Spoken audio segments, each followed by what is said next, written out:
countless others in the Abbey Gate bombing during the disastrous and incompetent withdrawal from Afghanistan. Not that they were withdrawing, it was the way they withdrew. Perhaps the most embarrassing moment in the history of our country. Tonight I am pleased to announce that we have just apprehended the top terrorist responsible for that atrocity, and he is right now on his way here to face the swift sword of American justice.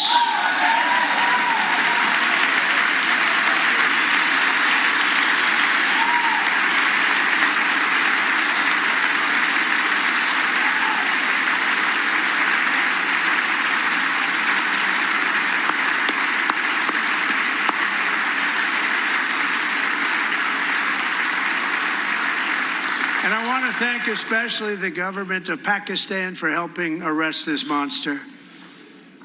This was a very momentous day for those 13 families who I actually got to know very well, most of them, whose children were murdered, and the many people that were so badly, over 42 people, so badly injured on that fateful day in Afghanistan.